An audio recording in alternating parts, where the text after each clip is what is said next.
Magandang araw mga ka-solar, sa video po natin ngayon ituturo ko po kung paano lagyan ng Smart Active Balancer ang hindi smart na BMS board. Kailangan ito para mabalance yung pag-charge at pag-discharge ng ating battery. Ito na ang aking Smart Active Balancer. Hindi ko pa ito nabuksan kaya sabayan nyo ako sa pag-unbox nito. Nakabalot pa ito ng plastic. Sa loob nito may protection na bubble wrap. Paalala lang po sa mga mahilig bumili online. Sa bawat pagbukas ng ating order, dapat kunan natin ito ng video tulad nito. Makakatulong kasi ito kung sakaling may mali sa order natin. Ito na po ang Smart Active Balancer ko. Maganda ang pagkabalot nito.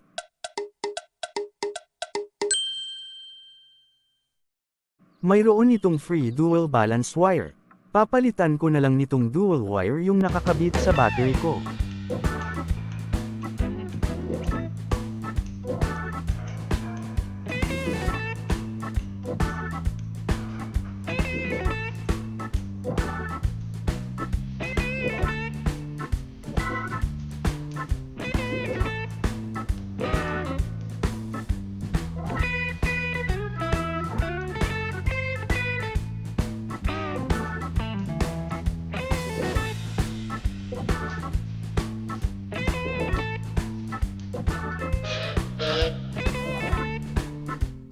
Ito na ang Smart Active Balancer. Smart Central ang pangalan ng office store na nabilhan ko nito. Kung gusto nyong bumili nito tingnan nyo na lang sa description ang link. Ang kagandahan nito ay mayroon na itong ART1 port at ART2 port na magagamit natin kung gusto nating lagyan ng Bluetooth at saka LCD art display. Ito naman yung Bluetooth na padala nito. Ang tanong, gagana kaya ito? Sulit kaya ang pagkabili ko nito or mas lalo ko lang pinalaki ang gastos ko sa battery ko? Ngayon, ipapakita ko po kung paano ito ilagay sa aking 16 cells na 3.2 volts 200 amperes LiFePO battery. Dati ang wiring ko nito ay para sa BMS board lang na hindi smart. Nagkaproblema po ako kung paano ko ma-balance yung charging ng battery. Hindi ko rin mabago yung setting dahil wala itong Bluetooth o Wi-Fi. Tanging ang total voltage lang nito na makikita sa inverter ang alam ko. Matagal ko ring nabuo ang 16 na cell na battery ko. Kaya kahit hindi smart BMS itong nabili ko kailangan ko paring pa-undern itong aking inverter gamit itong 16 na cell na battery. Sa loob ng 4 na buwan simula nang nabili ko ang inverter, ngayon ko lang ito matest at malaman kung ano pa ang kagandahan nitong hybrid inverter ko. Kaya bumili na lang ako ng Smart Active Balancer para mapahaba ko pa ang buhay ng battery kahit na second hand lang ito. Pasensya na po sa wiring ko, maliksi lang kasi yung wire na padala nila kaya dinugtungan ko na lang ng itim na wire na mayroon ako. Napalitan ko na ito ng dual balance wire. Double check ko na lang ito para sigurado po na hindi ito papaltos. Tandaan po, kapag nagkakamali po tayo dito tiyak na libo-libo ang mawawala sa atin. Kaya bago magpatuloy sa susunod na hakbang, dapat sigurado na tayo na tama na lahat ng wiring nito. Wala namang mawawala kung maninigurado. Haha, kung okay na ang lahat ng wiring, i-connect na natin ang BMS nito.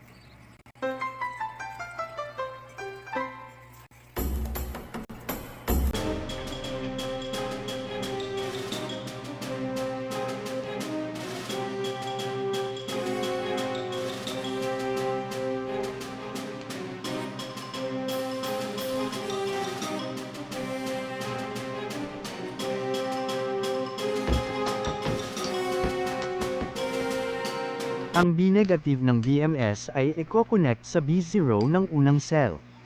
Ang T-negative naman ng BMS ay papunta sa breaker o sa negative terminal ng inverter.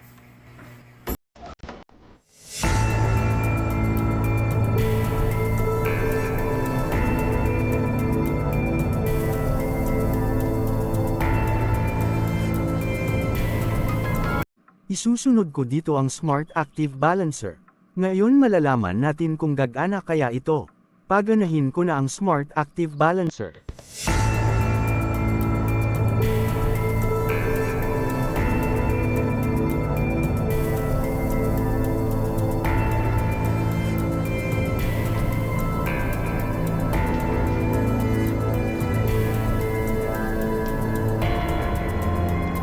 Isaksak lang ang balance wire sa port nito.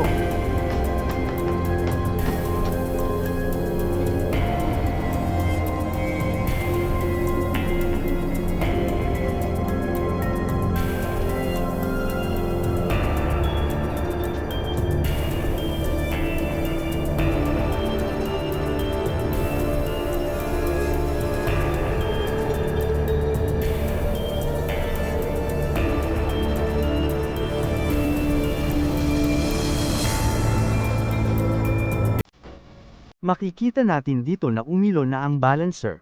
Ibig sabihin naka-on na ito. Palatandaan din ito na gumana na ang balancer. Binabalance na ng balancer ang battery.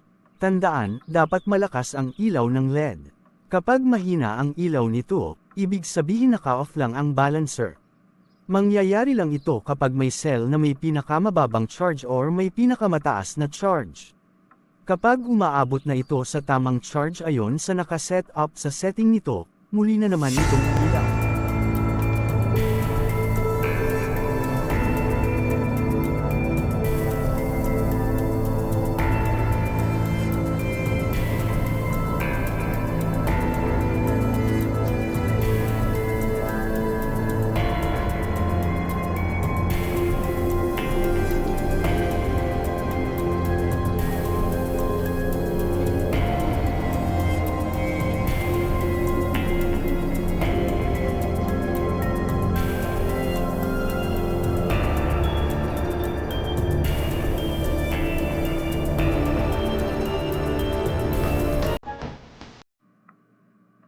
Para ma-set up ang setting ng Smart Balancer, i-on natin ang Bluetooth ng ating mobile phone.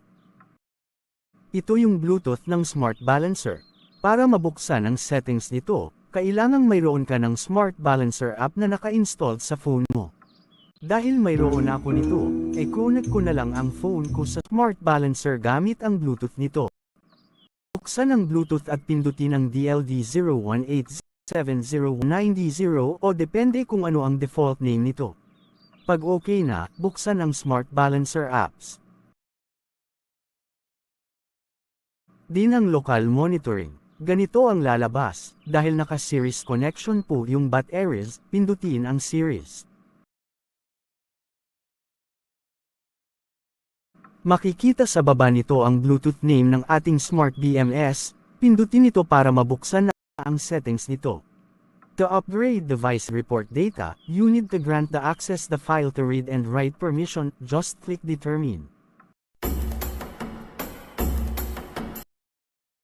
Click allow to allow Smart BMS access photos and media on your device.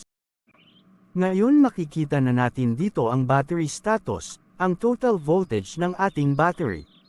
Pero sad to know na hindi gumana ang current at ang remaining capacity nito.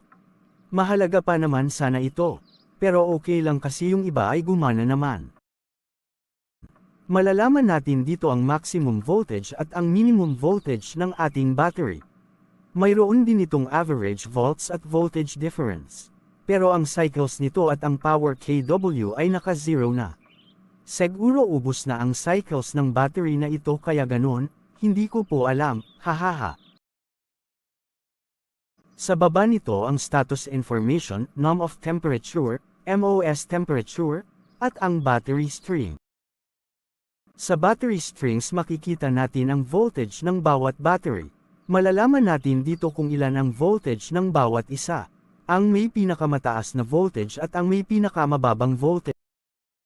To proceed to active balance settings pindutin ito. May lalabas na this an optional function. Please check with the manufacturer whether it is supported. Pindutin ang determine. Naka-on na ang balance status. Ang balance current ay 0.9 amperes. Mayroon naman itong 13 na balance position. Sa baba ang parameter settings.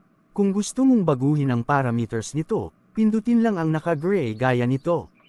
Kapag okay na, pindutin ang setup sa tabi nito. Hihingi ito ng password. I-type ang default password na makikita sa manual. Hindi ko mababago ang discharge high temperature protect dito. Ito na siguro ang default nito. Para sa parameter settings pindutin ito. Babaguhin natin dito ang protection parameters. Cell characteristics, collect board settings, temperature protection, at ang parameter settings. Ang single cell vault high protection ko dito ay 3.60. Sa low protection ay 3.25 depende na yan sa iyo.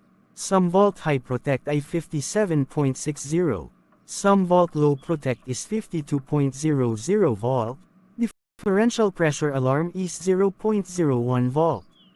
Charge over current protection is 70 amperes. Para sa discharge over current protect ay 200 amperes dahil 200 amperes lang naman ang battery ko. Pag okay na, mag-proceed sa cell characteristics. E-set ang type of battery. Ang rated capacity ay 200 amperes depende sa capacity ng battery. Ang cell reference volt ay 3.20 volts. Sleep waiting time ay 3,600 seconds. Hindi ko mabago ang SOC nito. Kung 0 ang nakalagay, yan na talaga. Next, sa collect board setting. Number of collect board is 1. Board 1 cell number is 16. Board 2 and 3 cell number set to 0. Isusunod ng temperature protect. Dito wala na akong mababago. Hindi ko alam kung bakit. Kahit ano pa ang gagawin ko. Ang huli nating set up ay ang parameter setting. Kung may communication method ang BMS mo, gagana ang communication method na ito. Pero sa akin po hindi dahil hindi naman smart ang BMS ko. Kahit anong pindot ng pindot ko dito wala talagang mangyayari. Hindi ko talaga ito ma-set up ng mabuti. Kaya mag-proceed na lang ako sa baba nito. Hindi ko babaguhin ang device name dito. I-on ko ang charge switch, discharge switch at ang data upload switch. Pati na rin ang heating switch sa baba nito. If may magpakita na, do you want to control the heating switch? Pindutin lang ang determine, pero hindi ko kontrol ang heating switch. Kung naka-off yan, mananatili na talaga yung naka-off, hahaha. Tapos na po mga ka-online. Reminders lang po sa mga baguhan tulad ko. Huwag mo po basta-basta baguhin ang setup ng BMS mo. Pag-aaralan mo muna ang inyong gagawin. Kumonsulta muna sa mas nakakaalam sa lugar mo. At manood ng mga videos tulad nito. Kung may natutunan ka sa video na to, huwag kalimutang i-like, share, at subscribe para sa iba pang tech and power tips mula sa akin. Maraming salamat sa panunood, at hanggang sa susunod, stay powered, mga ka-gainers.